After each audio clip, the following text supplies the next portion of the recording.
It's time for Show Me the Franchise. With Thomas and Frederick. With Thomas and Frederick. It's time for Show Me the Franchise. With Thomas and Frederick. With Thomas and Frederick. Welcome to Show Me the Franchise, the podcast that talks about franchises of all shapes, sizes, backgrounds, genres, and types. I'm one of your hosts, Tom Stadler, here with the man who likes to keep it 100, Mr. Fred Dakin. I liked that. Yeah. I was wondering what you were going to do, and now I know. I actually played with it. I was like, do I just go titleless today to be like, the occasion is bigger than either of us right now? Oh, titleless, not like titleist. So, no, not a titleist, not a golf ball. Okay. I mean, I could call I got it. the shirt for it. You do have kind of a golf shirt going right now? I think it is officially because it's the thin. It's a Christmas present. I mean, I like it. It's long is the only. I like it, but it's a little long. Yeah, could have afford to get hemmed, maybe. What you know what? It might come down a little bit too. Yeah. But I did notice the hat. Oh yeah. Little Mike Myers. I out got there. to. You know, I have only so many black hats to match my black shirt, and if I'm wearing a hat, you know that means I didn't get a shower today. I mean, it is kind of gross out in the state right now at the time we are recording, but I thought it was an indication on like a franchise that maybe you're gonna want to do one day. I mean, I would love to, of course, but I don't know. Is this the place for that kind of talk?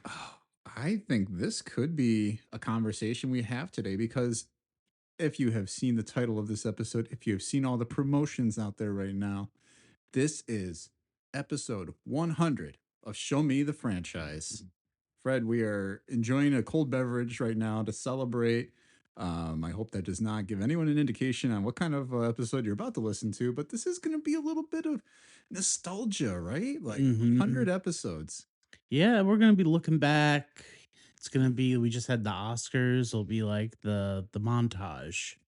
Yeah. Oh, the in memoriam. No, not that one. How they used to do the montages. Oh, yeah. My favorite part that they stopped doing, where they would just show like the best parts of the movies with like a John Williams score. Yeah. Yeah, they don't do that anymore. There's no time for that. They basically do.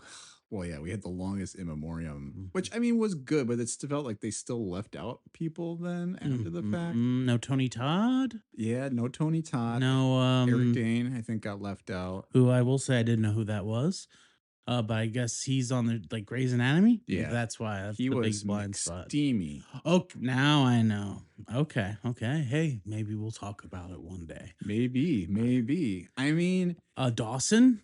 Yep. No James Vanderbeek. Mm-hmm. What was his biggest movie though? I mean, just Varsity Blues, right? Yeah, which I've not seen. I just think about Dawson's Creek and Don't Trust the Bee and Apartment 23. I think he was on that as like an inflated version of himself. Oh, that's kind of fun. And for me, I always think about Jay and Silent Bob Strikes Back. Of course, him and Jason Bixby and Jay and Silent Bob. Maybe another franchise we might end up doing one day. But yeah, Fred, I mean, we've done 100 episodes. We have spanned franchises across the board. I was going through a list today of all the episodes we did, and we have not left a lot of stones unturned, and yet there's still so much ground left to cover. Oh, yeah. I cannot believe that, we have done a couple Star Wars episodes. I mean, to lead the way. We've done a couple Lord of the Rings. Like we visited Middle Earth a couple times. We visited a galaxy far, far away a couple times. We've even visited the sewers with the Ninja Turtles. I'm trying to hear some more. We've talked about local franchises like the Brewers, beer. We've talked about pickles. We have talked about, I feel like that's the one that always comes up. Yes. And thanks to the great Hannah Tettinen, who was the one who pitched us on that. And because I feel like that set the tone for everything that came after. That opened the floodgates that it could be anything. Yeah. Which is what, was my kind of preference when starting a podcast was I don't want to be pigeonholed into talking about one thing. I want to be able to talk about anything that I'm excited about, because what's the point if you're not excited about it? Yeah, exactly. We've gone through a rebrand already. Mm-hmm. You know, when SEO actually mattered to us, then we were like, let's get something that has a little more of an SEO play. Now that's completely out the window thanks to AI search engines. Yeah. But we are on YouTube and that channel is blown up. I was seeing quite a few views I did not know about on some other Oh. episodes. Yeah, the America's Next Top Model episode is doing numbers on Hey, YouTube. we love to see it. Yeah. The great Michael Kittleson. Yes. Yeah, I was, some of those reality show topics I got to think about for a second. Who was our great guest? Yeah. That was a good time. It was a good time. We've done reality TV shows, as you mentioned, America's Next Top Model, Survivor, Real Housewives. We've done, I feel like I'm missing another. Oh, RuPaul's Drag Race. Yeah. A big one. Yeah, which again, that kind of spans the board too, from more of the competition-based shows to some of like the more like a day in the life. Mm-hmm. Sports franchises, which are your absolute favorite. We visited Isla Nublar. Yes, we'd have. We went to talk about Jurassic Park. Man, I feel like we're missing something. I mean, we haven't even talked about the food competitions every year. Or just the restaurants where we had people who used to work at these places come on. McDonald's, Jimmy John's. It has been a wild ride so far. And truly, I mean, and we will obviously acknowledge all you wonderful listeners out there, most of which, or I should say, many of which have been guests on this podcast before. And so to that, we say thank you. And Fred, I think this could be a running theme throughout the episode, but I have a number of people who, were very kind enough to send us some very thoughtful words of, thanks and congratulations along the way. Maybe we should play a little right now just to get a little taste of what some people were saying. Yeah. All right. So I'll start here with a couple from some past guests, and I'll let them speak for themselves. The sea was angry that day, my friend. Like when Fred starts an episode of Show Me the Franchise and Tom realizes the franchise has 12 sequels, 3 reboots, and a direct-to-streaming prequel nobody asked for. I was there, minding my own business, adding lore to the podcast. Suddenly they're arguing about canon. Did he put the ribbon on or didn't he? Fred's got charts. Tom's ranking films. Are they sponge-worthy? Things that barely qualify as movies, but Putty would say, I like them. I like a good dip. And I was thinking, this was supposed to be a simple episode. But no, the waves kept crashing. Spin-offs, legacy sequels, a TV adaptation from 1997 that only aired in Belgium. And then, like Uncle Leo, like a hole in one at the beach, I hear Tom say, Fred, technically this counts as part of the franchise. And that's when I knew the sea wasn't calming down anytime soon. And I picked this out of the podcast, a title list. Tommy, Freddie, it's your boy Josh Randall, J. Randy. Congrats on 100 episodes of Show Me the Franchise. Love you guys. It's awesome that you hit 100 episodes. I was just thinking the other day to myself, I wonder what the state of, what the status of Show Me the Franchise is, how many episodes they've done. But now we know it's 100. It's 100 episodes. But I bet your listeners are probably out there wondering, what state is, where is Show Me the Franchise based and recorded? That would be Wisconsin. Anyhow, love you guys, even through and through with the name change. You guys are great. Pod is great. Keep on trucking. Ho, ho, holy smokes. Congratulations, Tom and Fred, on 100 episodes of Show Me the Franchise. This is Rachel Glassford from the Santa Claus episode. Again, just congratulations. What a milestone, 100 episodes. And cheers. Looking forward to learning and laughing more about franchises in the future. Congrats. So I don't know if the first person announced who they were. I believe that was James Boland, though. Yes. Who did say Titleist. He did say Titleist. Fred, I think I'm sensing a theme. And that's what I planned. That's why I wore this shirt. I also feel like the great James Boland, great person to have on the podcast. Glad he sent us a great message. I felt like, though, he got our roles reversed in what we do. I feel like you introduced the podcast. And you're making the charts. I'm making the lists. And I'm saying this counts as part of the franchise. But I do think he got the spirit of the podcast. I think he did correctly. Even if he mixed up who was responsible for what, he did have our roles very well defined. Because I do think you are kind of the canon keeper. I like to think so. Like, you were like, yes, that's part of this. No, that's not part of this. I think the only time we've pushed back on you to any shape or form was when we pushed to get Culver's into both the chicken sandwich and the cheeseburger pool. And who was maybe right about that? I mean, listen, wait, Culver's did not win the chicken sandwich one, did it? Oh, you just said the chicken one? I thought I rallied against kind of a food pun there because Rally's is a restaurant. Yeah. I checkersed against the burger being in the burger contest. And it did do what I said I thought it might do. But it wasn't as egregious as I thought it was going to be. No, there was actually a closer competition with that. And I mean, you think about the episodes that these people who just called in here or sent us some shout outs about, they also spanned the board a little bit. You know, Rachel did the Santa Claus movie franchise with us. James did a TV franchise. He talked about Seinfeld. Josh did all types of metal episodes, new metal, metalcore, hair metal. I was like, not heavy metal, hair metal, which some people would call heavy metal, but.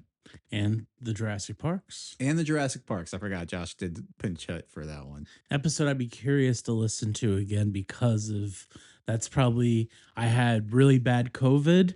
And I know halfway through, I just threw on The Lost World while we were doing the podcast. And it felt like the right move. I was like, I got it on mute, guys. Let's keep talking. I forgot that was a remote episode. Because of COVID, yeah. Yeah, which I remember we did struggle for a bit with like a lot of sickness. Yeah. If you listen back to the Jurassic Park episode and the Brewers episode, you will hear a very sick Fred on both of those episodes. And there's definitely been a couple where I've been a little more hoarse, which I think we're pretty good about. If you and I are not feeling well, we're like, it's either we're pushing this back or we are going to do a remote session. But yeah, I mean, you think about it. We started this podcast in August 2021. So it's been just shy of 5 years, but we've hit 100 episodes in that time, which is. Yeah, and it was really just out of not having the platform of performing anymore was really what it was, I felt like. I mean, we did want to do it, but that was definitely the push in the direction of doing it. Yeah. And I mean, I remember like all the pitches that came out as to what we wanted this podcast to be. And I remember so much of it felt like, oh, we want like subject matter experts. We want people here who really know the thing they're talking about. And then kind of turned. And I think it was like, it's really not about, and it might have even been a simultaneous revelation, or maybe you who we pushed for it. It was like, we should be talking to people who just love a franchise and not people who are like the expert on it. We've had some experts on. Yeah, it's about joy. And I think that's definitely what we look for more is someone who's very excited. And I will say, whenever we get a compliment about our podcasts, it is that. Why our podcast is, I'm putting quotes on because it's not my words, is great. I've heard people say it's great because they have people on, they get to gush, and it's like kind of a love fest about the thing. Yeah. And I love hearing people who have passion for a thing, especially for something that can be in some states like a soulless franchise, like, right? I mean, we did an MCU draft, which is about as like cash grabby as it gets right now. Look, drafts are fun, and it's what they're doing these days. Yeah. Yeah, but that's why we're announcing we're gonna change the podcast name one more time Oh. to The Passion of the Franchise. That's Mel Gibson approved right there. Our guest for next week, Oh, God. 101. What would he do on our podcast, do you think? Christ, I think. Oh, yeah, Bible. yeah, the Bible. I don't know. My head went to some very bad places there for a moment.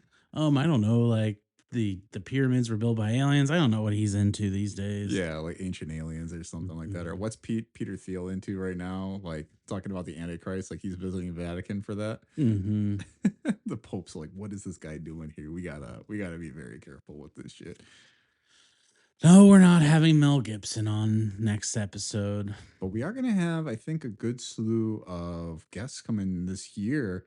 You guys have probably noticed if you've been listening week to week right now, we haven't had a lot of guests on recently. We've been doing some of our year-end awards, and sometimes we get people in for that, but other times schedules have kind of been tough to really like figure out. But this year, I think we got a lot of opportunity and a lot of people lined up that want to come on, and really just got to make it happen pretty soon here. So I think even next episode, we got somebody lined up to come in. We'll talk a little bit more of that at the end of this one, but looking back a little bit, Fred, I mean, we have done so many episodes now, over our 100. What were some of your favorites? Maybe without saying who are your favorite guests, maybe just topics that you really enjoyed talking about.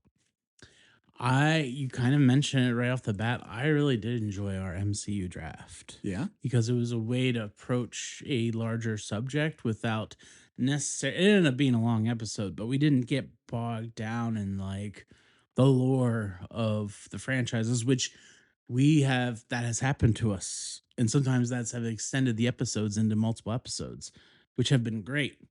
But it's definitely not something that we intend when we start is a multi-part episode. Right. So I really liked the approach to that. I love anytime we do our food tournaments. Those are just fun. Mm-hmm. I think those feel the most separate from what we do for most episodes. Oh, yeah. So it feels like a nice break, even though like I enjoy what we do. It's just breaks it up a little bit.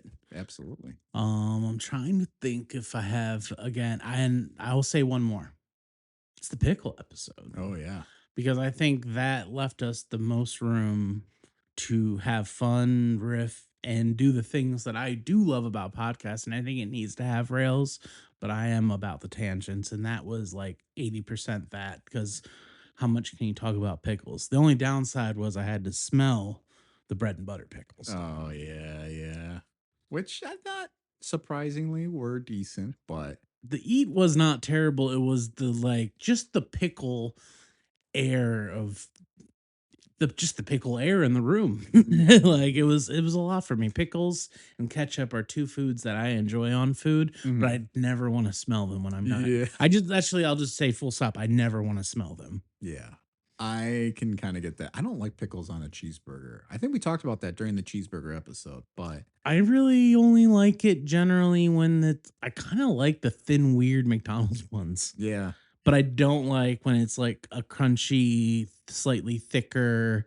Like I feel like Culver's is one where it's like it's just a little too thick. If it's like a shaved pickle and there's like a couple on there, I do like that. And I think McDonald's, like that's my almost the only one I like. But I'm with you for the most part. Yeah. But what I do like that Culver's does, at least I think it's Culver's, they put the pickles on top of the bun so that I don't have to necessarily put them on my burger. And I It's like up to that. you. Yeah.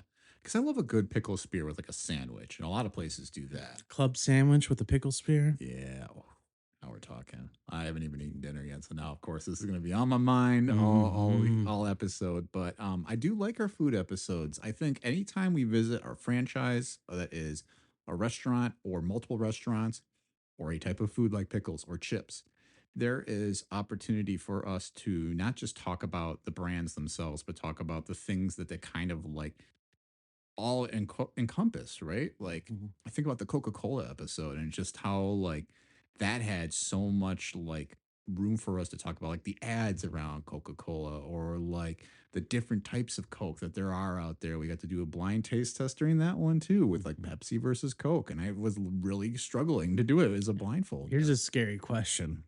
Was that last year's Christmas or the years before that? I think that was The fact that you said I think is also a little crazy because we're only in March. Am I right? I know, but we also did have a long break during last year. No, 2 years ago. Because there was the whole episode of, well, again, sickness kind of interrupting Yeah. our flow quite a bit. But I think it was 2 Christmases ago. That's wild. I know. Feels like yesterday. And it really just started with I love a baby Coke around the holidays. Yep. Yep. Because you know why I know? Because this past holiday season, we did the Doughboys episode and we tasted the ones that you were talking about. You wanted to try the, what do you We call did the Pib. Yep. The Pib. And then what am I thinking of? It was the creamy vanilla Coke. Yep. But there was like the 7-Up with the cherries, right? Oh, yes. The Shirley Temple. The Shirley Temple 7-Up. Which the zero sugar versions of all of those, not the vanilla, the sweet vanilla one. And I love vanilla Coke, but that one's not sticking around. But I have enjoyed the zero sugar Shirley Temple and the Pib Extra. And I did actually get some feedback later on from our guest on that episode who said they also tried some cocktails around the holidays and were very much enjoying them. Mm-hmm. So it is fun how long of a tale some of these episodes have with our guests. And yeah, they just enjoy it. Yeah, I don't know if it's been on the podcast, but I'll put out the recipe right here. Cherries, Shirley Temple Zero, Sauvignon Blanc. This is a great, delicious beverage. I feel like, did we have some of those at the holiday party this year? I did. I made them, and yeah, that was good. It was a good treat. We watched a couple holiday movies. That was good. Little separate, little like not a podcast end of season party, but just a friends party because we're friends first and foremost. I love a holiday potluck. Oh yeah. I just can't remember now what I was calling the Shirley Temple drink because I know I had a good name for it. I just can't remember. Yeah, I can't think of it either. I feel like I gotta ask Josh because he was loving them. Oh yeah. Josh loves himself a specific type of beverage or I mean beverages. I mean he's very like passionate about food and drinks in general, but so are many people who have been on this podcast. But we've had a lot of people who Shirley Surprise. that was it. Shirley Surprise. I do love though that we have been able to go to so many different places. We did, an episode on Doughboys, which I thought was a lot of fun. I love when we're talking about shows that almost are like kind of like not metaphors, but they are mirror images of our show. Like Wayne's World was another one that was a lot of fun. That was years ago now. Oh, for sure. Another guest who has been trying to barter with us on episodes to come back. I always forget what the bartering is. What do they want? They want their specific topics of episodes, mostly preference over other guests because they just want that feeling of having that. Oh, That they want priority. to cover a certain topic that. Not Okay. that one though. Although it would be hilarious if we had them on because I think Joe would never come back. But no, there are other franchises and ones I think you'd be passionate about because one is basically just kind of doing a James Cameron type episode, and I'm like, we haven't talked about our guy Jim Cam yet. I think the other ones though that I really love, I love when we dive into a good TV franchise because I think it gives us chance to talk about good shows that we love, like when we did Star Trek: The Next Generation. That was a lot of fun. Buffy was a lot of fun, despite now the reboot not happening. Was that us? That was, I think, oh my God, it's the curse of the franchise. Oh, hey, pivot to a new title again. The curse of the franchise. Nobody's Who's going to want to next? come on because I then know. bad things, in fact, after that Teenage Mutant Ninja Turtles episode, they canned the Ronin movie. Yeah, I thought it was a game. That game is still happening. Okay. The movie got axed though. Jason Blum, are you listening? Yeah. So yeah, if you guys want to kill something about your franchise that you hate, like if you are hating what Star Wars is doing, come on and talk Star Wars with us. We'll talk Mandalorian. That'll end this shit next year. Yeah, Grogu's not surviving that movie. I hope they don't kill little Grogu. He's so cute. But you know, maybe we should check in with some of these past guests that we've talked about and see if we have a couple more fun shout outs we can lean on here. So here's a few more from people who've called in. Hey, Fred and Tom, it's the world famous guest and friend of the pod, Vince Figueroa. Congratulations, guys, on your 1000th episode. Wow, what an accomplishment. When you reached your first 100, I was like, great, good for them. And then when you reached your 600th episode, I was like, wow, I still can't believe they're actually doing this. Why? For who? But look at you now, 1,000 episodes. Great job, guys. It's Jesse Skews calling in to wish Fred and Tom a happy 100th episode. 100 is a great number, used by millennials for affirmation, the amount of Magic the Gathering cards that go into a commander deck, and the amount of Skittles that are about to go into my mouth. Fred, Tom, you two are Class A, dare I say S-tier gentlemen, so here's to 100 more episodes. If you get to 200, though, I don't know if I can put that many Skittles in my mouth, but I'll try. Fred and Tom, congratulations on 100 episodes of Show Me the Franchise. I truly think that in a world where it's so easy to deal in snark and sarcasm and cutting people down for what they enjoy, it's just beautiful that you guys have created a space where you let people be their truly wonderful geeky selves and you celebrate all of the things that everyone loves. And here's to 100 more episodes from you guys. Wow. Pretty kind words. All Yeah, no one has said anything bad yet. I'm waiting for it. Mm-hmm. We got a couple from some suspicious characters. Oh God. I know. I'm already expecting the SF term to come up at some point. Okay. But I mean, we had Jesse Skews, Vince Figueroa, who I was felt so bad I mispronounced his name the first time he was on, but we have had a couple great episodes with him. And obviously my wife, Jasmine Gonzalez, was another one who called in there too. And first of all, thank you all for calling in so far, and we'll obviously thank everybody once we listen to the rest. But and I should say I have not listened to any of these. I collected a lot of these via our email, and you collected a lot via Messenger. I listened to none of them. I just put them together in a file, and we were listening to them live here. So this is pretty. I'm feeling verklempt. Oh wow. It's cool, man. It's cool to know that we have touched so many people in a good way. Mhm. You know. Yeah, there's I was just thinking about Jesse. He's one of two people who are dying to get back on to discuss a certain TV show. Oh, which TV show is that? Involves a rock. The Rock or A Rock? A rock. Oh, Actually, put that up to 30. oh, I see. I've heard that a couple times now recently. I think there's gonna be some competition over who ends up getting that. But maybe that's a good opportunity for us to talk about what are some franchises we haven't talked about yet that you are like would love to talk about. I mean, this can be an open pitch for anybody, right?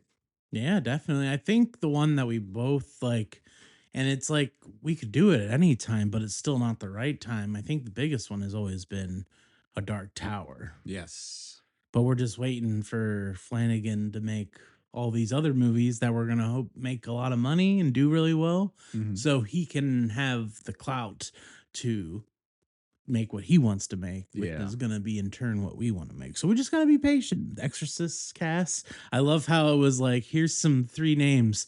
Oh yeah, here's 10 more. His guys. I don't know if you saw that. It was like the whole Midnight Mass cast or whatever, like Yeah. everyone's there. I can't remember. Yeah. Which is the next movie that's coming out for him? I think it's The Exorcist. So it is Exorcist, and then Carrie is coming after that? And the Carrie I thought was maybe a TV show. Oh, okay. But then I heard announced a remake of The Mist, which I'm like, ooh, we don't need that.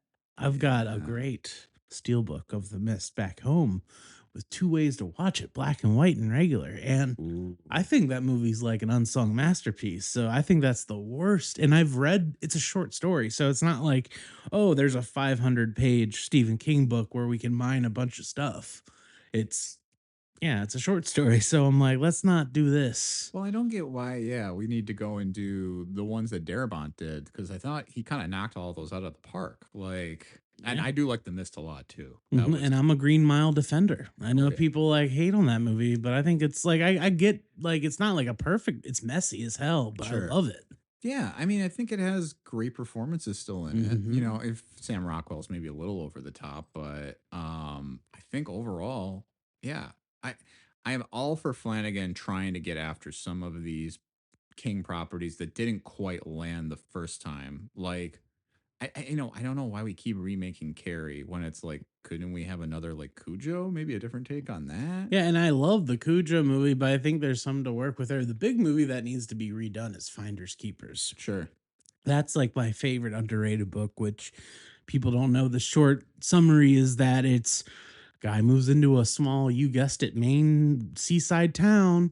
He's old and weird, and he opens kind of like an antique pawn shop, and he has these items that have these weird powers, and it's could be dark, and it could be a great series, but there's a lot on the table that could be done. I mean, I love Stephen King. I love his writing, but I'm also a little oversaturated with all Sure. the stuff. It's just like there's just the one thing we want, and then we want to talk about on the pod, which will be an interesting, like that one. I feel, in my opinion, is going to have to be like an intro episode, Mhm. and then like we go along with the show or something. Like that's Yeah. not a one episode. Like that's some sort of series, but like not all in one chunk. That's like a reoccurring thing. Well, I kind of think, and maybe this becomes like part of like the Halloween season or something like that Mhm. too. But as like tackling a smaller King franchise, at large, and then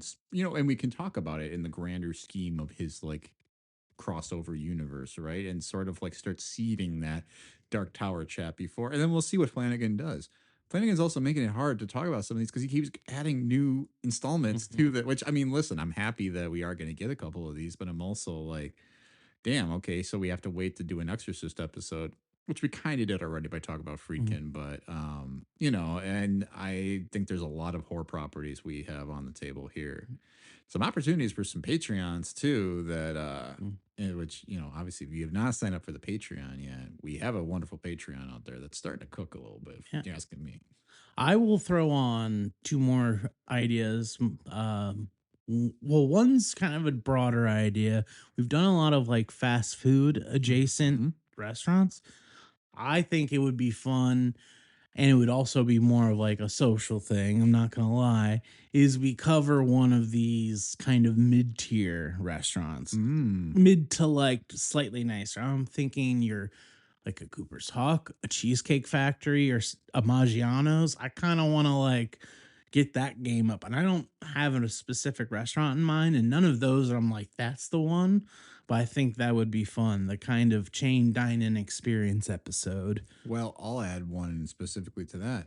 Wild Wings. Like, that could be fun because then we get to revisit our wing episode a little bit, but talk about it specific to Buffalo Wild Wings. Because I like a lot of the non-traditional wing offerings at Buffalo Wild Wings. Have you had a burger from Buffalo Wild Wings? I'm just talking about The it. burgers really slap. So I think, and also, my hack that I used to do when I would order the dry boneless and then just get all the sauces. I think that needs to be shared and experienced. Well, I mean, basically just eating chicken nuggets at that point, aren't you? Yeah, but I don't think a lot of people have eaten the plain nugs of Buffalo Wild Wings. They're always getting them sauced, and a lot of times they can be good, but sometimes they're a little off. A little soggy, maybe you could say.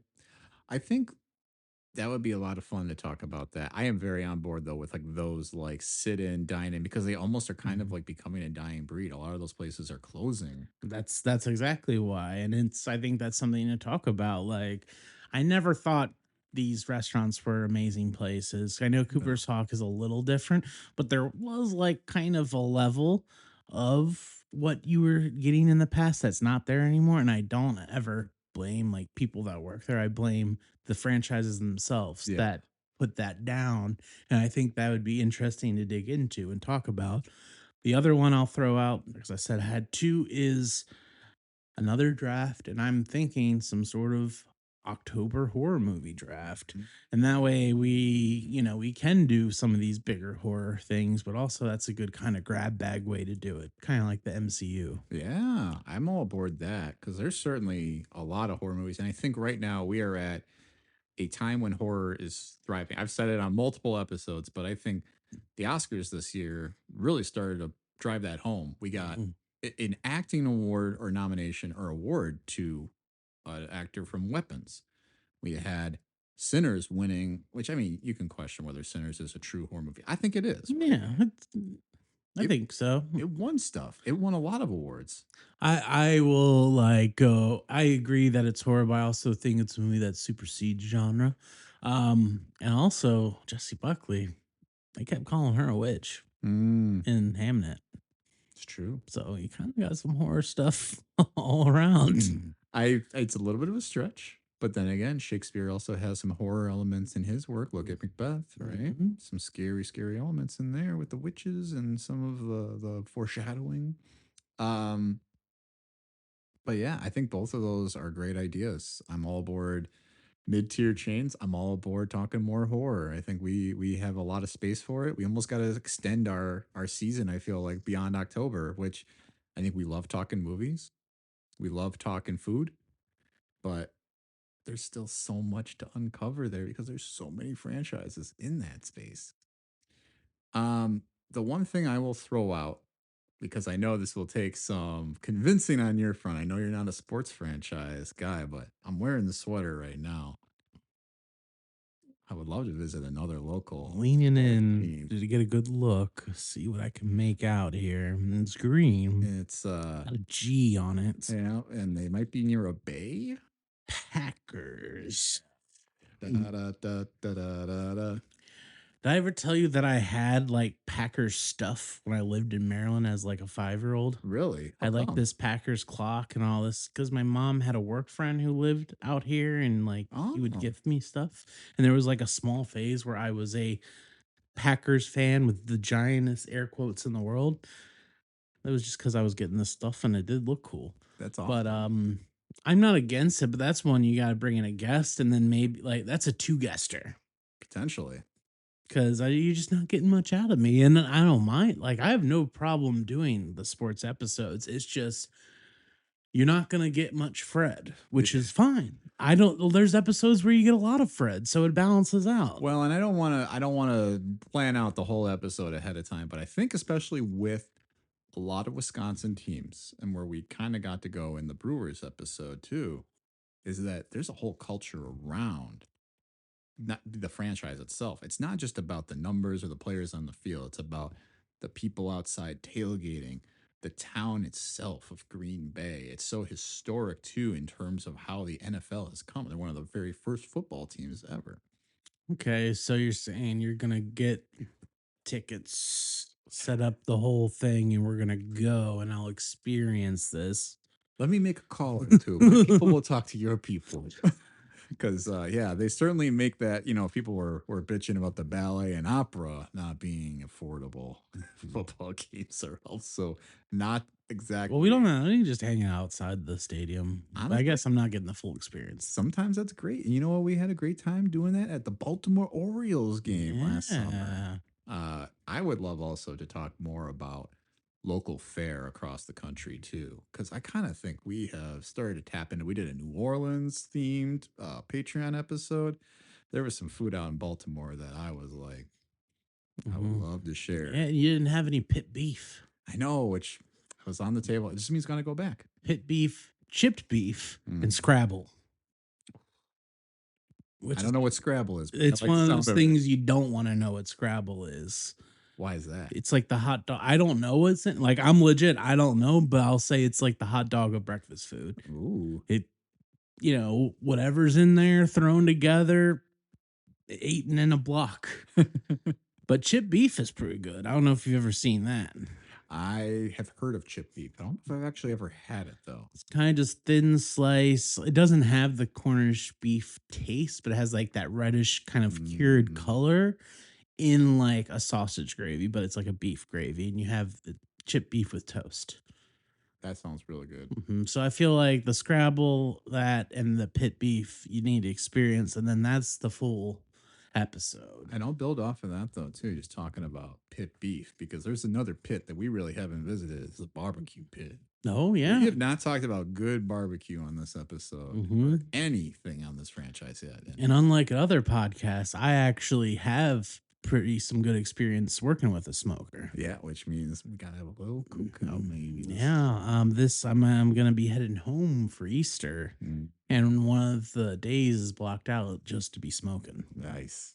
I'm excited about that. Some smoked salmon, then some smoked barbecue. Love it. I love it. I'm gonna be jealous though, seeing that happening.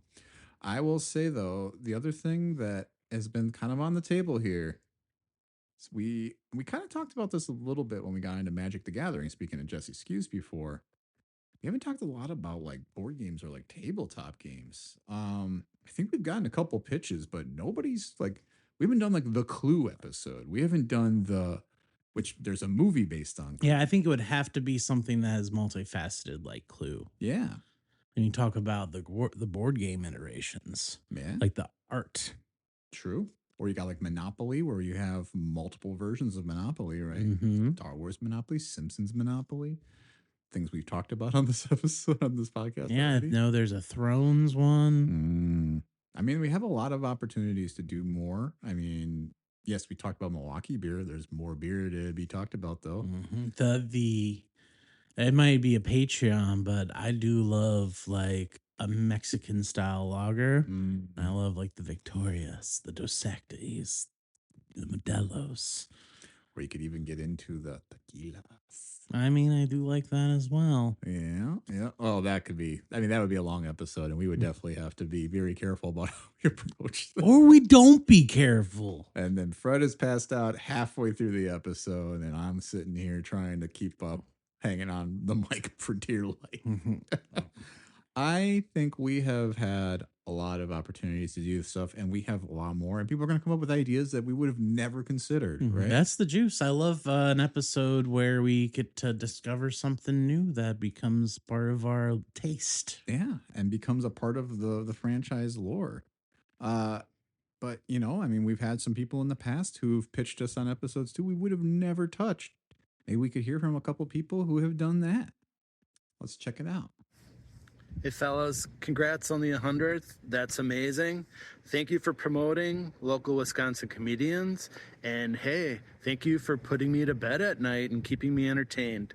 Congratulations again, and hope to hear what the 100th is going to be about. Hey fellas, this is Joe calling in to congratulate my best pals Tom and Fred on 100 episodes. 100. Who would have thought? I appreciate y'all keeping my ears and my stomach well fed throughout the years. And rumor around the street is that something big is in store for this year. Here's to 100 more. Hello, franchise fellas.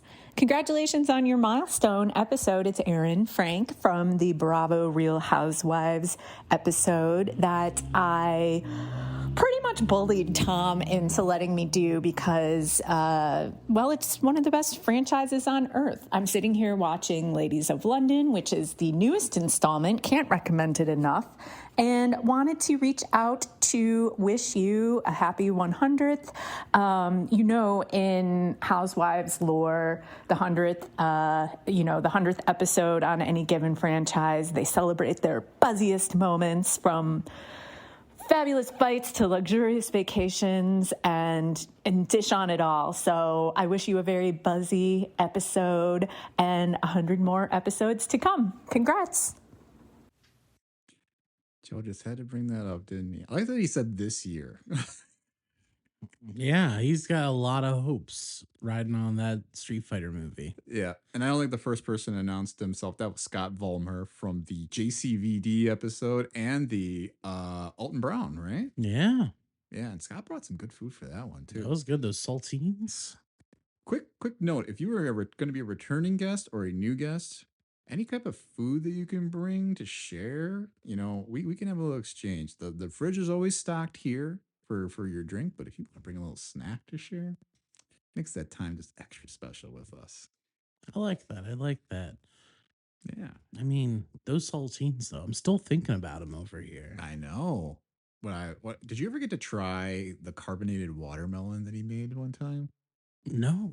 That was after like an improv tailgate back when the days of might have even been pre-ampersand, but Wow. yeah, some good stuff at a tailgate. Um, but Real Housewives though was a topic I think we were not ever considering doing, and then we finally said it, and we had a really wonderful episode with Aaron. And are you gonna watch Ladies of London with the fancy ladies? That was what was my alternative name? I was trying to think. Was it like Nice Girls Have Good Time? Yeah. That's probably the closest to that vibe I'm thinking. Mm-hmm.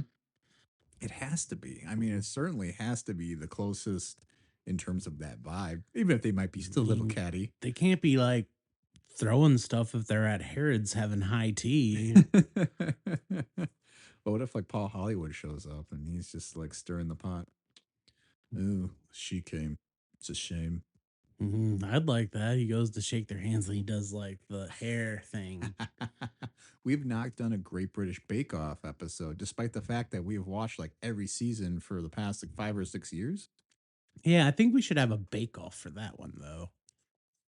Whoever makes the best food gets to be on the episode. That also might be a multi-hander for that one. Multi-guest, just to make sure we get enough competition. Multi-hander. I'm gonna have pie in each hand. That's what I'm thinking. Ooh, had some good pie from Honey Pie for Pie Day. I haven't had any pie. Oh, you got to get some pie, especially from Honey Pie. I always forget that they have the goods there. I've been hit or miss with Gather, or most recently, or used to be Batter and Mac. Mm-hmm. And they don't usually do pie, but they did a spread of pie for 314. I kind of wish I would have tried that because I would have been curious because they just don't usually do that. Yeah, they made me sad that they changed the name because now that can't be Wake and Bake anymore, whatever I was calling it. I liked Batter and Mac. I mean, I don't know. Batter's kind of a charged word for a business name. Yeah, maybe. But I've had a lot of luck with their fresh bread.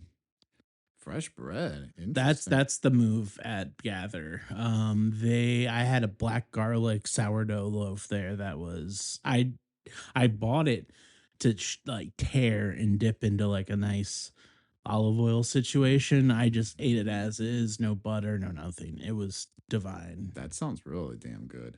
I feel like if you're gonna get that bread, you got to go to one of like Gloriosos or some like classic Italian establishment here in Milwaukee. Gloriosos could be an episode. I was actually gonna ask you, do you think that? I mean, could we lean into the local more? We could.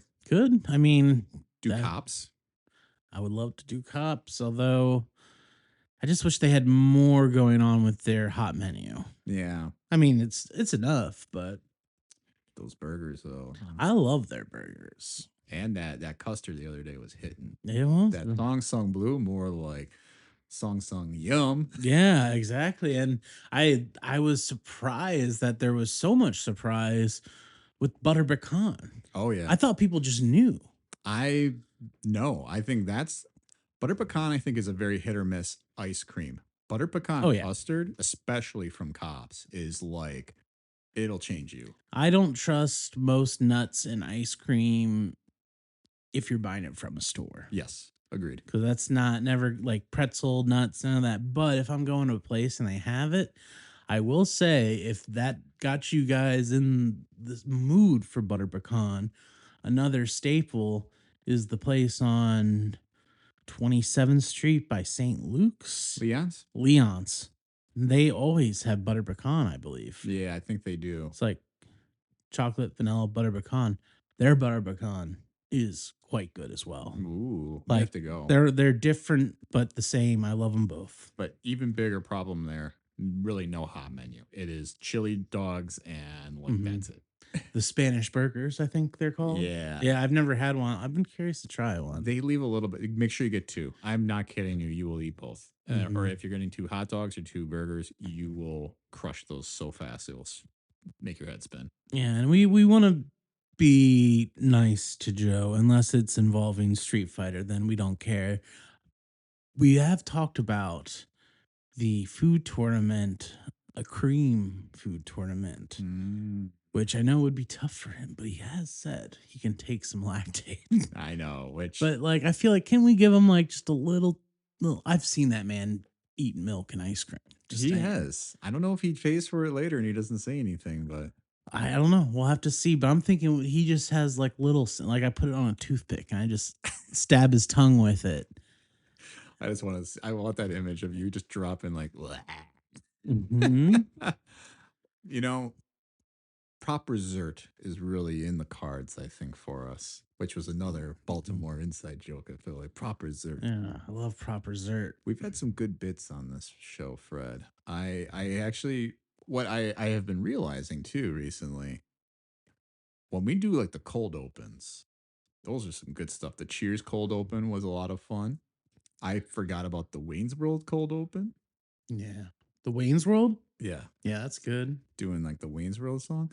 I forgot about the Scream opening with the phone call. Mm-hmm. And maybe if I have time, I'll try to cut some of these in. Otherwise, I am just going to encourage you guys to check out those episodes. Even if you listen to only the first 10, 20 seconds, it's fun. I did some Weird Al style Wings covers about Wings. Yep.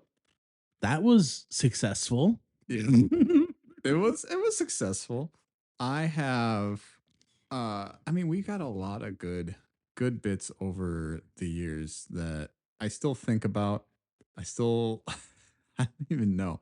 We just have always added a little bit of flavor. I think that's why I've loved doing this podcast so much, because every episode is different. And we have different flavors. Like if we're going to do a food tournament, we set up a whole food. We change our format a little bit. If we're going to do a big topic like the MCU, we do a draft. If we do an awards ceremony, we give out awards, right? Mm-hmm. Yeah, I think the podcast really came together, though, when I pitched the Show Me the Franchise naming of the section. To tap myself on the back. That's when I thought the whole structure was locked in. Because then it is the reason that we are here. Like, what have we left on the table on this franchise that you love so much? What do you still want to see out of it? Mm-hmm. Some people don't have much, but others got a long laundry list of things they want that show me the franchise. And I'm kind of mad right now because Marcus Theaters is running like a show me the movies type thing. And I'm like, going for your ass. Greg? Yeah. Should we get Greg Marcus on the pod? He probably just wear sunglasses, sit in the corner, and not say anything like he did at my improv show. Oh my God. I can't believe he really didn't laugh like at all. Yeah, and I was 20 something too, and I was a little stinker, and I was making a lot of jokes about his videos and stuff, and I don't think he found it funny. Oh man. I mean, everybody makes jokes about those videos, him always doing the opening.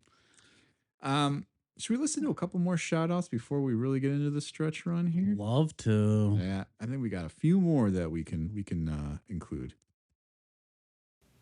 Show me the franchise. Yep, just like that movie, Jerry Maguire. I am Tyler Moss. You probably recognize this voice from 2 previous episodes of Show Me the Franchise. I went on a few years ago with Tom in a solo bolo of sorts, and we spoke about all things potato chips. That was a great time. We sampled some. It was awesome. And then I reprised my role as esteemed guest in the year 2025 with a great discussion about all things Milwaukee brewed beer. We had a bunch of beer as well. I'm not sure if that's reflected in the looseness of the episode, but it was a super fun time. I really enjoyed the show. I really enjoyed the guys, and I look forward to hopefully being invited on again. They asked me to do this voice memo, so I think that's a sign I might be asked in the future. I'm in the Rolodex. I don't know. What am I going to talk about? Chips, beer? I don't know. Maybe toilet paper next. Anyway, Way to go, guys. 100 episodes is huge. It is so hard to do one episode of a podcast. The booking alone is a nightmare. The editing, the posting, at first starting with absolutely no audience and then having to build up from there, and just the release schedule. It's incessant. I super appreciate the fact that you do this and that you asked me to be a part of it. So here's to 100 and hopefully 100 more at least. All right. Thanks, guys. Show me the franchise. Wow. Can you believe it's already been 100 episodes? Looking forward to the next 100. Congrats, guys. That last one was from Paul Belmer, who did our McDonald's episode, and Nicole Bishop, who did the, not pubs, what am I thinking of? Miami subs, right? Yes. Yeah. I was like, almost said pub sub because I was thinking of Publix down in Florida. Just another good sandwich down there. But yeah, I mean, those were a lot of episodes that we spread out over time. A lot of food related things there too without those guests. But yeah, Tyler, I think we could definitely probably work you into our schedule again here. And if you are interested, listener, in being on the podcast and you have a topic you'd like to pitch, you can always send us an email at showmethefranchise@gmail.com. Or you can text Fred or I directly, and we will probably respond. Yeah. I think we have done a lot. We are looking to do a lot more. Fred, here I was like, we've done so many bits over the years, too. And I have a little special segment I want to share with you right now. Because, Fred, I wanted to ask you, are you from somewhere particular? I am from Earth. You are from Earth. Where in Earth are you from? North America. Okay, but where specifically in North America would you say about? Oh, you can drop the North. It's cleaner. Okay, we're in America. The East Coast. And if you had to pinpoint a specific spot on the East Coast, Maryland. Okay, and then if we go deeper into Maryland, where will we find your origin? Carroll County. Carroll County. And what type of towns are in Carroll County? Look, I feel like you're beating around the bush. Sure. I am just going to say I grew up in a small town. Fred, you grew up in a small town, and you have not been shy about reminding us. And right now, I want to show you how many times you have reminded us you were from a small town. You know, I grew up in a small town. Well, I have to say it. I grew up in a small town. I didn't have cable, so I didn't even know there was Disney TV shows. Growing up in a small town, you know, I had a lot of I think it was Video 2000. You're taking Fred's bit right now. I grew up in a small town, okay? There's only room for one of us. No, it's fine. There's a lot of small towns in this great place we call America, you know? Fred's putting on his political tangent. I'd say, you know, again, grew up in a small town. Wait, what? I grew up in a small town. Didn't have cable, wasn't really allowed to watch much TV or even movies. During the week, I wasn't allowed to watch that. That's the big difference between Mitch and I is I'm a guy who wants to be Italian. I grew up East Coast, more rural area. I was born in a small town. And I grew up in a small town. Was this in Kansas in the 1930s? It was in Tawnytown, Maryland. It's a small town that I grew up in until I was the age of 12 or 13 when I made it to the big city in Atlanta. And I was not living in the South yet, but living in a small town, you know. Wait, you grew up in a small town? I grew up in a small town. You're a small town boy? Yeah, I was a small town boy who lived on a farm. And the grocery store, you know, we didn't grow up with all these different varieties, you know. Same, I grew up in a small town. Yeah, I think that was definitely my exposure, you know, growing up in a small town. Oh, did you grow up in a small town? Not too many Jewish people in where I grew up. Yeah, McDonald's used to have, because I always used to get the hamburger. I want the Happy Meal because I grew up in a small town. There was McDonald's. Stop it. You grew up in a small town? Burger King. Because I was born in a small town. It's hard to get Jimmy's in a small town. Where did you come from? I grew up in a small town. Hard to get nuggets in a small town.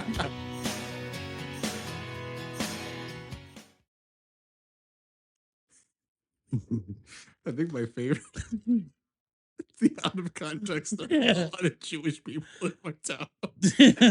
Oh my goodness. I without context, that sounds pretty It does.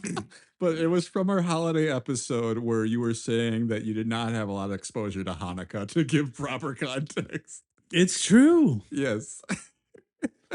Oh goodness. I think my favorite thing about listening back to all those clips, and it took me some time this week to go through and find all these, is just all the things you didn't have. You're like, we didn't have a Blockbuster, we had a video star. Like, we had McDonald's and nothing else. Yeah, definitely. Or I do love there's a few where it's like I'm talking myself into about to say it, and then I'm like, oh, I have to say the thing. Yeah. Like, I grew up in a small town. Yeah.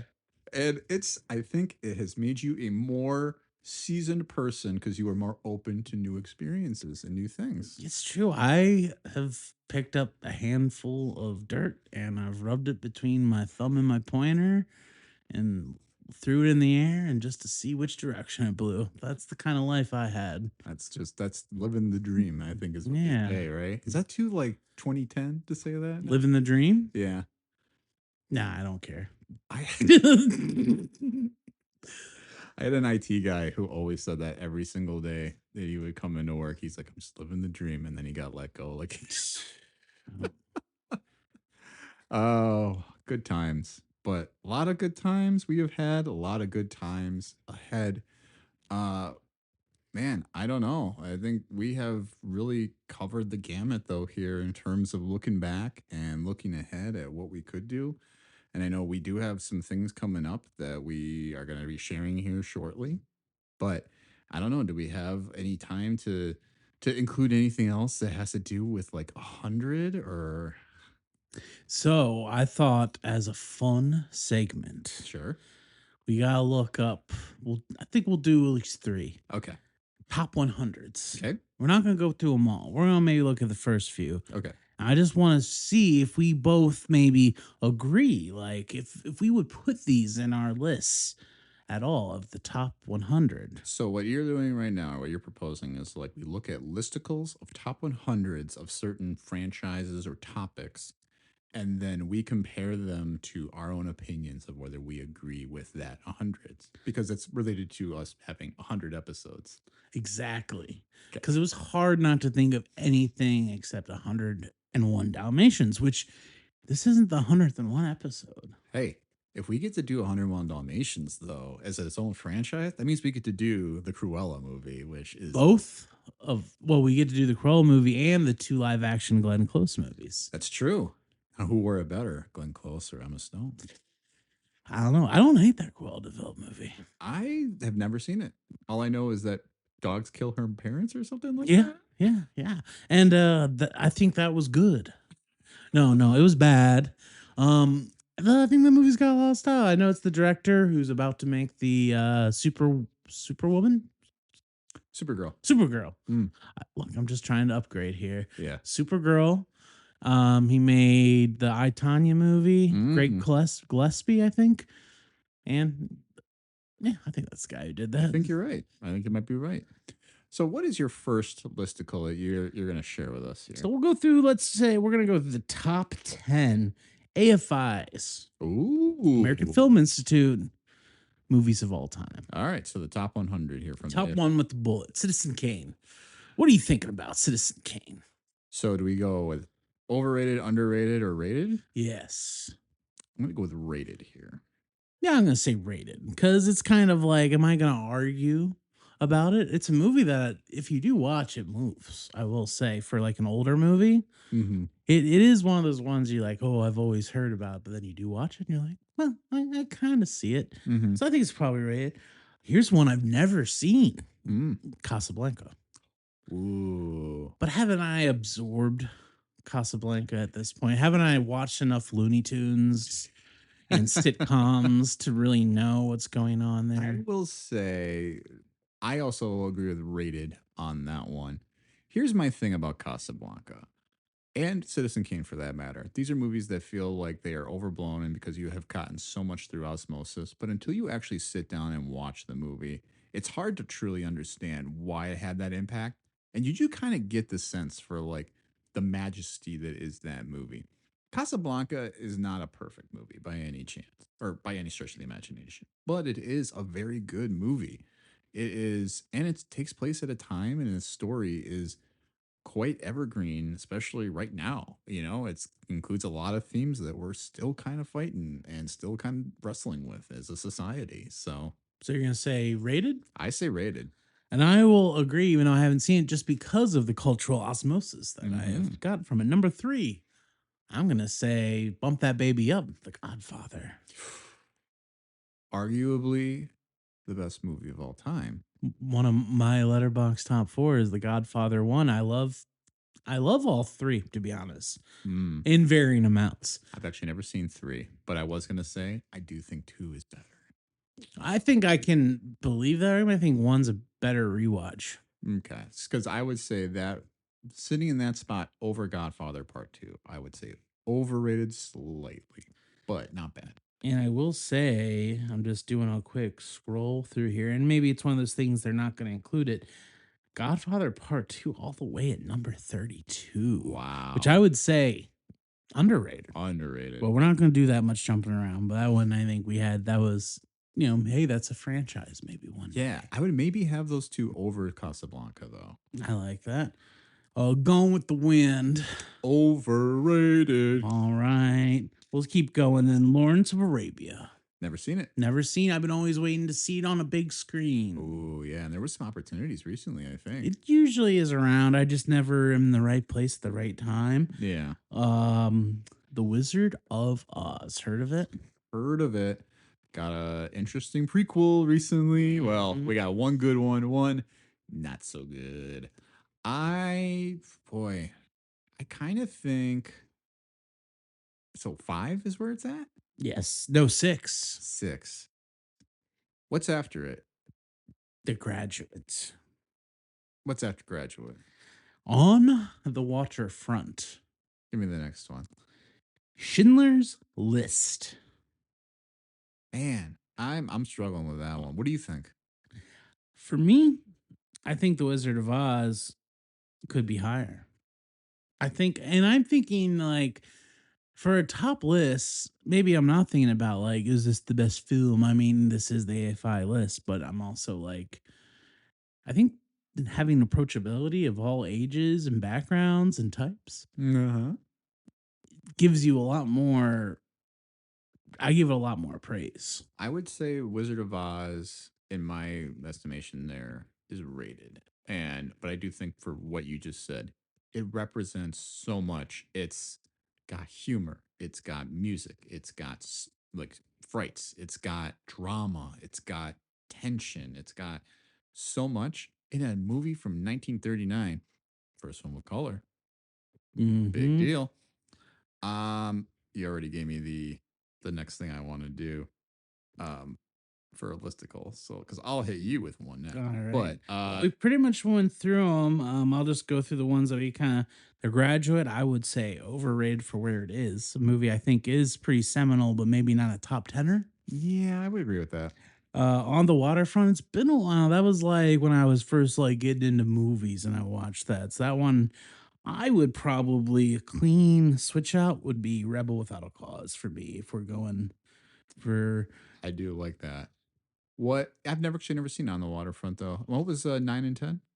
9 and 10, Schindler's List, and then we didn't say 10.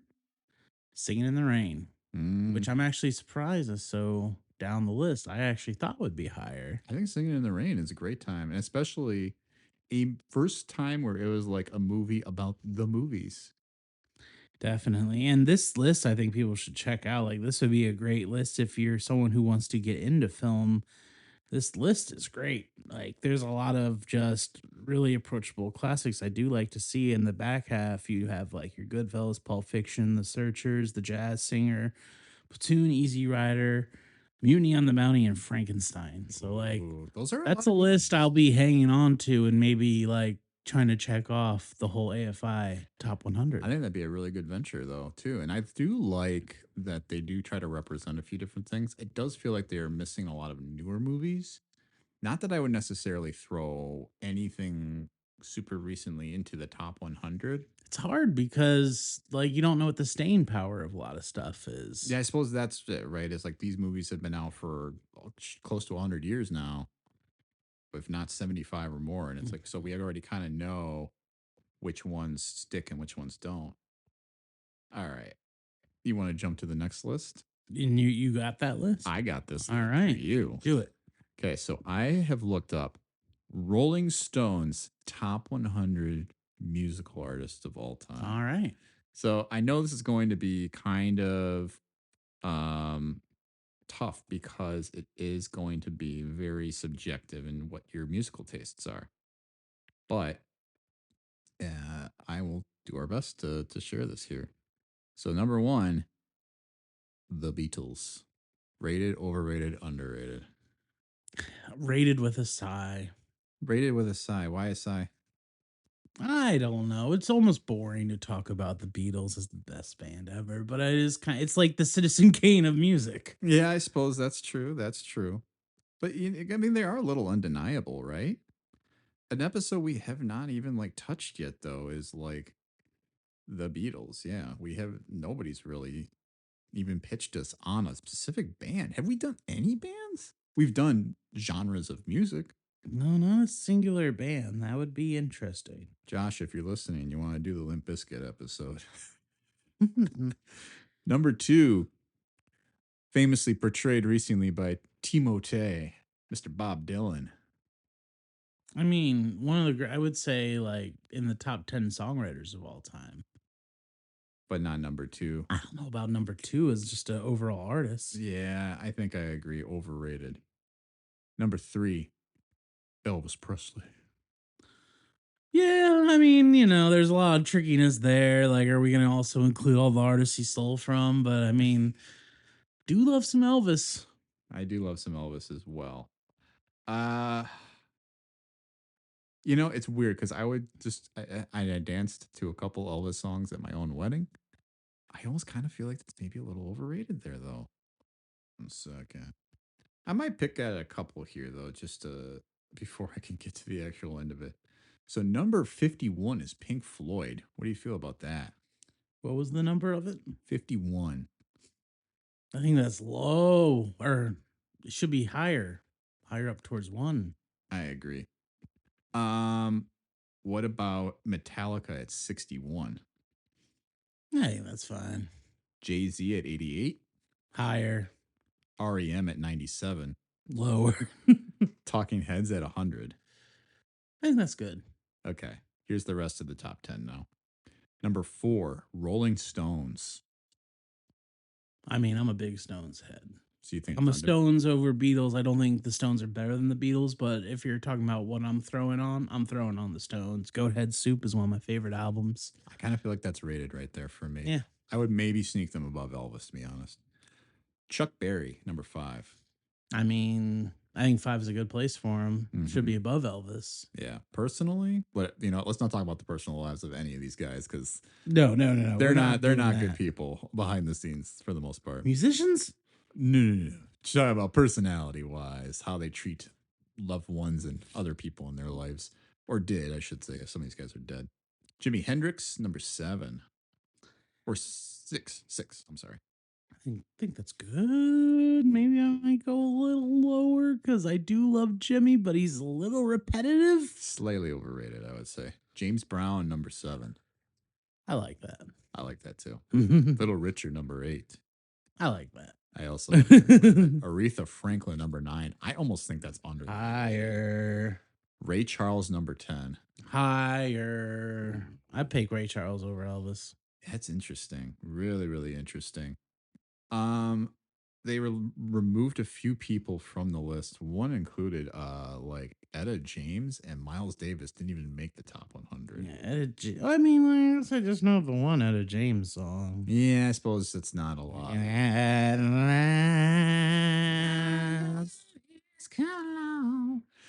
So I think that's good for the top 100 musical artists. What do you got for the last one? So I was going back and forth because these are kind of tough to lock down, and So I'm gonna go with the Rolling Stones again. Ooh. The not the Rolling Stones, the Rolling Stone. Apologies. For top greatest video games of all time. Okay. Let's hear it. Should we go in descending order just to mix it up? Yeah. Because I think we're gonna run into a lot that we haven't played. Because maybe not you, but for me, because there's just so much game out there. There is a lot of game out there. So number 10. Yep. Super Metroid on Super Nintendo. Rated? Is Metroid Prime above it? I would be surprised if it's in this top 10, but I'm looking. It's also loading very slow for me. Yeah, these sites are very packed and they put a lot on there. That's why I ended up switching to the Wikipedia article. We'll find out. I kind of think Super Metroid is, man, top 10. That might be a little high for it, but it is definitely feels like a seminal game that has inspired so much that came after it. That's tough. I kind of feel like I need to hear the rest of the list, but I'm kind of thinking a little overrated.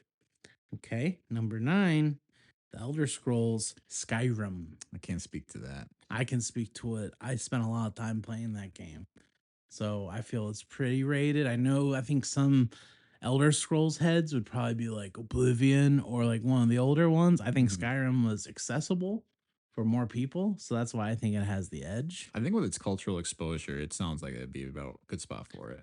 All right, here we go. Are you ready? This is all for you. Okay, good. Final Fantasy. You want to guess? 7. Yes. Okay.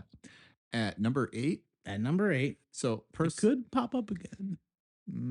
So there could be a Final Fantasy over, is what you're saying. There could. I'm not doing because I got all confused when I went too low. Okay, gotcha.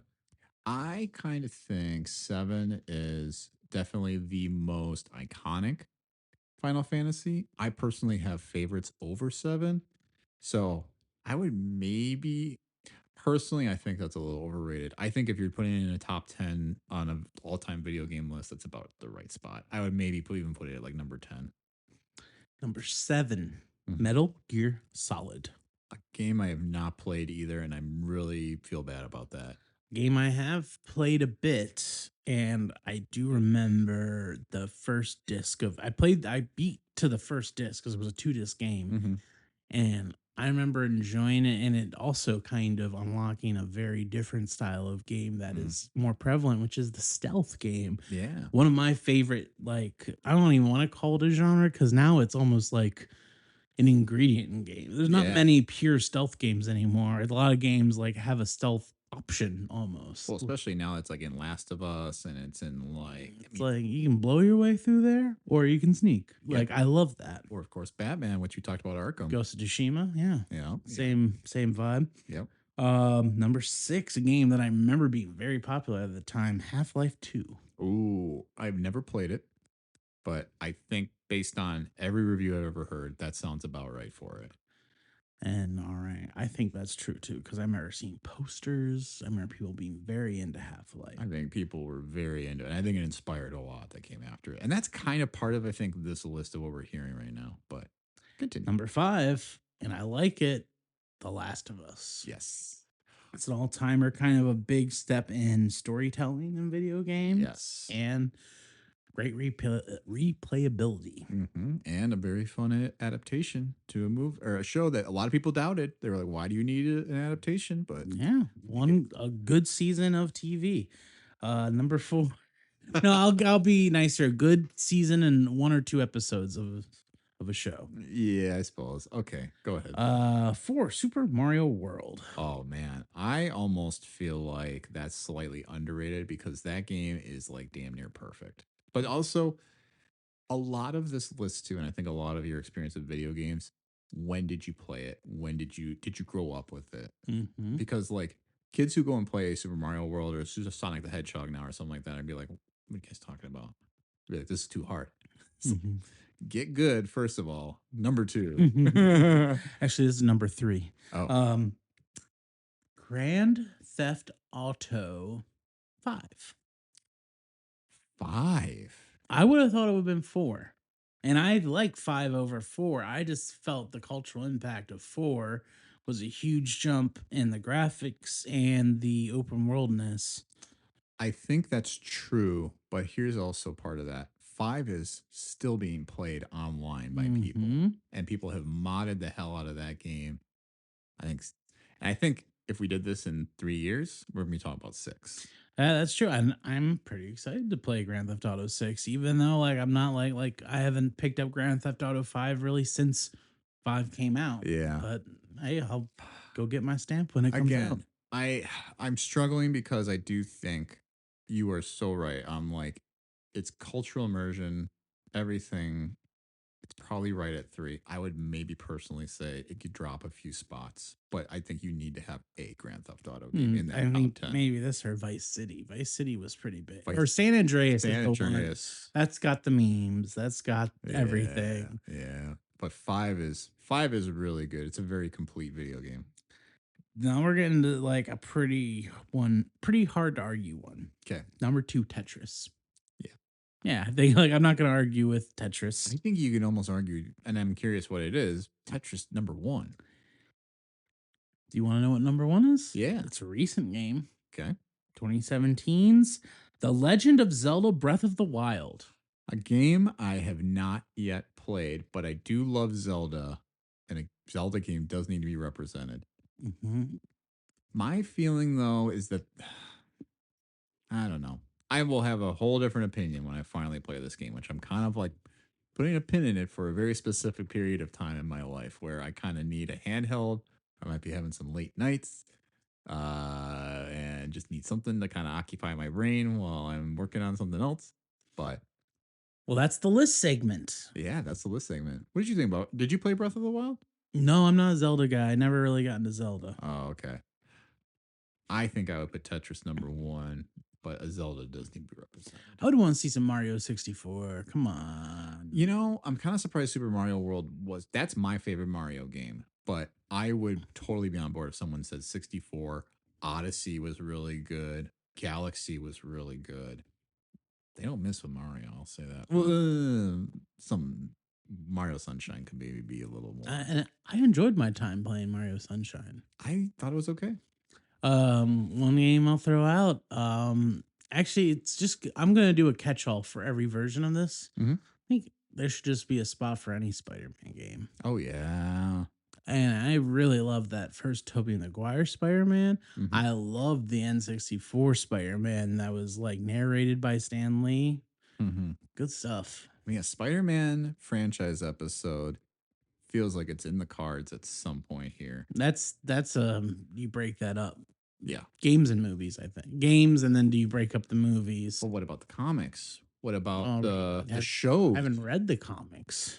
There's a lot of shows, though, adaptations of Spider-Man. Yeah, there was that newer one that had the weird animation style. I like the new one. I didn't see it. I think that's, of the stuff that Disney has put out recently, I think that and Wonder Man have been 2 of the best Marvel properties. Oh, and X-Men 97. I really like that too. But I'm all in the bag for X-Men and Spider-Man. The rest of the guys, I'm like, they're fine now.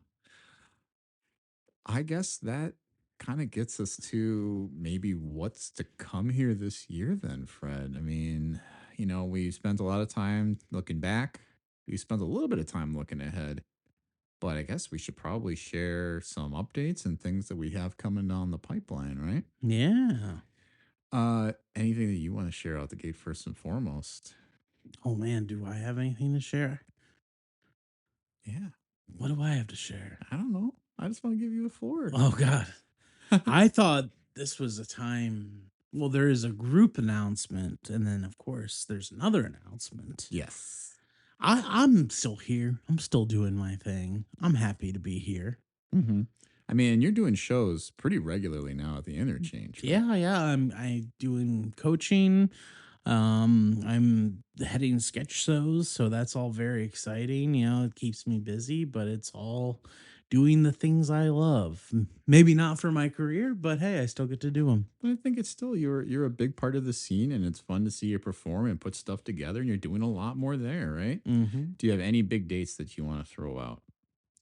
I honestly cannot give anything concrete, but in like a week, I might have several. All right. Well, you guys got to wait till So yeah, episode. next episode I will plug away. Plugs but like a let's clock. just say I've got a few buns in the oven.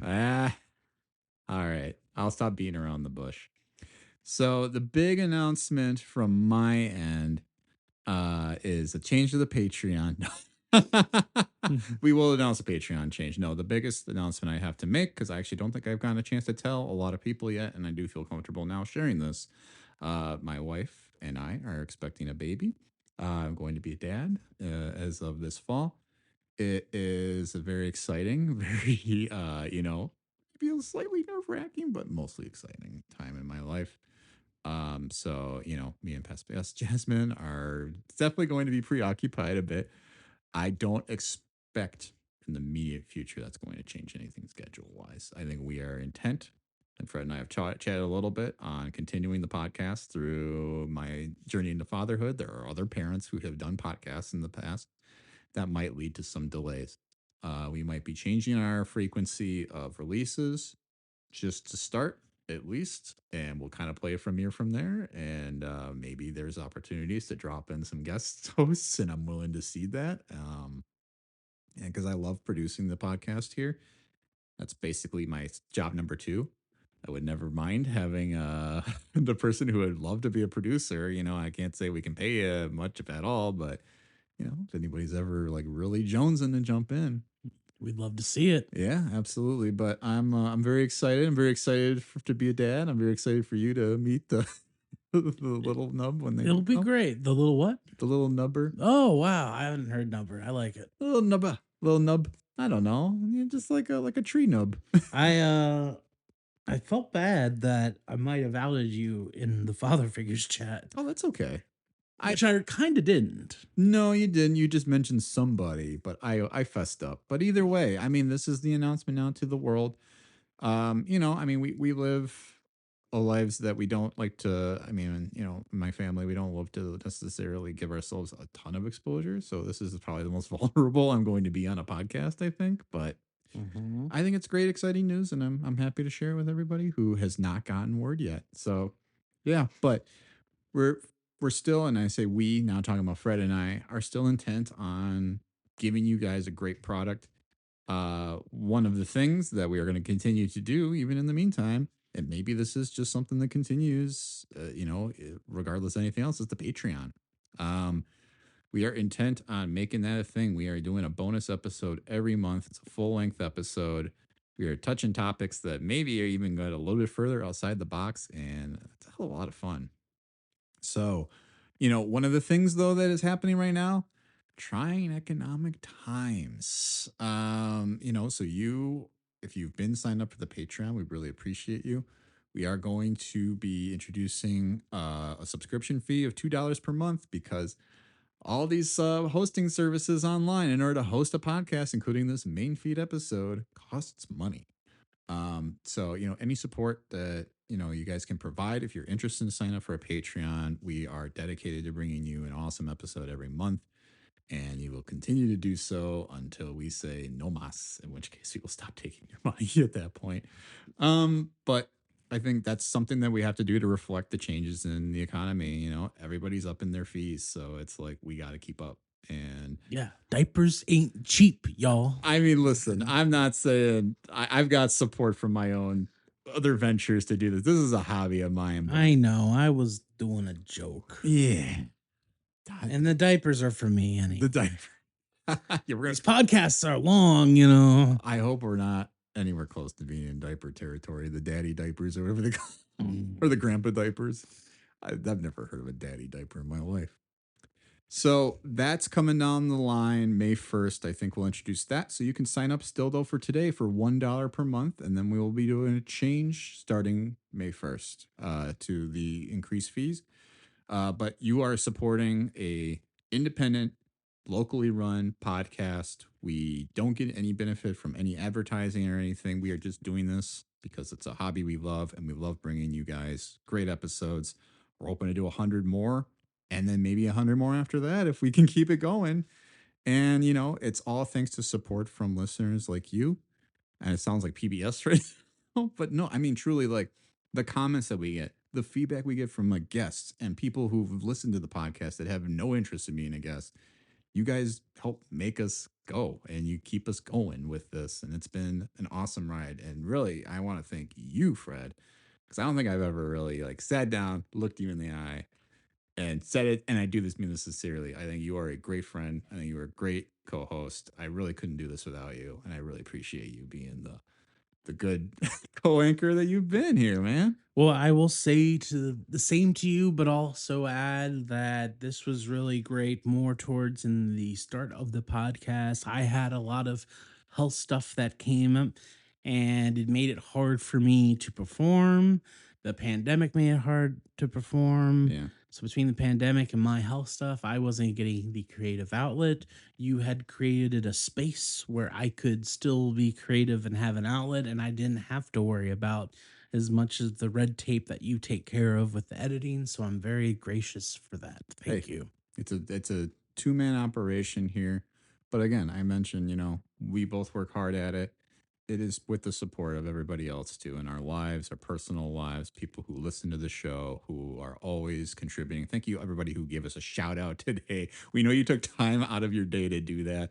So that's really appreciated. And yeah, we're just excited to keep this thing going. Vince said 1,000 episodes. I doubt we'll get there, but if we get to 1,000 episodes, yeah, we got to really evaluate. We might be going up to $3. Yeah, it might be $3 a month. I think that's still a bargain compared to the gas pumps, if you ask me. I know, and I'm saying, but at the same end, though, I mean, we got the main feed here for you, and it's going to keep rolling, and it's going to keep bringing some awesome episodes, and we hope you guys are there for us, or with us the whole way through here. So, yeah, I don't know. I'm kind of like getting verklempt again.